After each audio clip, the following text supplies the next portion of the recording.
Hey everyone, Kevin Noviello here from Granite State Karate, coming at you with our life skill communication. We're going to talk about visual learners. Now, I'm going to be upfront with you. I am a visual learner. There's great things about being a visual learner, and then there's obviously challenging things being a visual learner. But being a visual learner with communication is really important, right? So let's talk about a visual learner. A visual learner, right? They're able to read or see images, be able to envision it in their minds. That's where I am. I'm able to do that, right?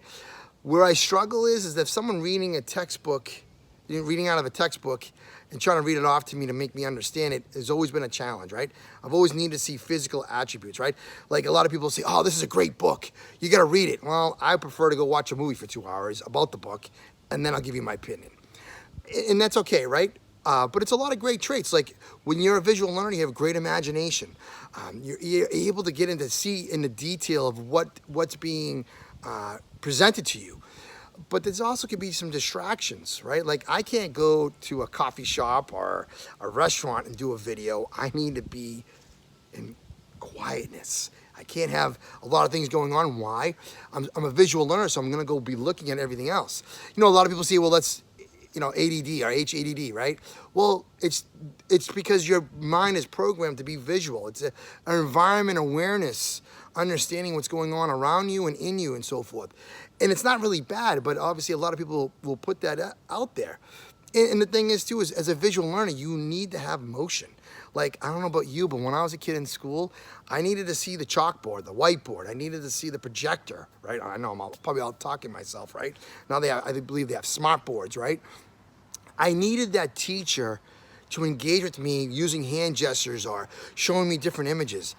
If they just, like, I'll be honest with you, when reading time came, I was not really, because I wasn't picturing myself anything by listening. I had to, again, visual see it. But it's really great because, like I was saying, that if you are a visual learner, like, you're able to pick things up quickly when you see it, when it's physically there.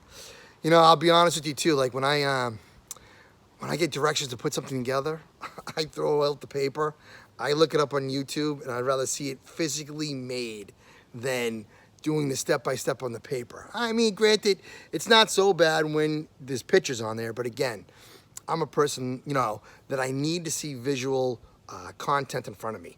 So I need to absorb, observe anything I can in the world. I'm a great understanding of motion. That's why I love martial arts. I can read individuals, like people and so forth, their expressions, their body language and so forth, because that's what I'm really emphasized on. You know, my 2 children, right? One of my children could listen to someone read off in a textbook all day long. My other one needs to physically witness it, see it to believe it aspect in order to learn. And it's okay. It's a great trait. So when you see a child, it might not always be attention deficit disorder. It might be that they need to be a visual learner. They need to see action. They need to see movement. That's okay, And a great teacher or an instructor is going to know that probably after a few times that they need to see that ability of movement or live in person or image and whatnot. We do both in our martial arts school. We will verbally talk about it, explain it, and then we will physically show it so both children can see that aspect of that. And a great thing of being a visual learner, like I said, the imagination is great. Their imagination can go deeper down, because I could tell by my child that's very imaginative about doing certain things, right? Because they're able to expand their mind when they have that visual sense of awareness. And and then obviously my child that can read off the text has a challenge visually picturing things, and there's nothing wrong with that.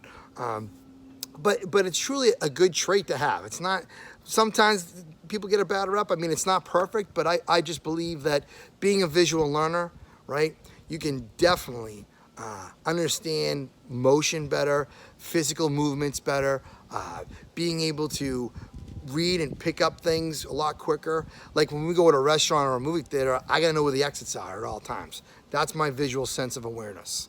Okay, listen, please share the video. Let people know about this too. Like, let them know that their child might be a visual learner. It's not about attention deficit disorder. It might be because they need to have that physical or that imagery or that video to learn. And that's okay. All right, you guys make it a great day. Thanks for watching, and we'll see you on the next video. Bye, guys.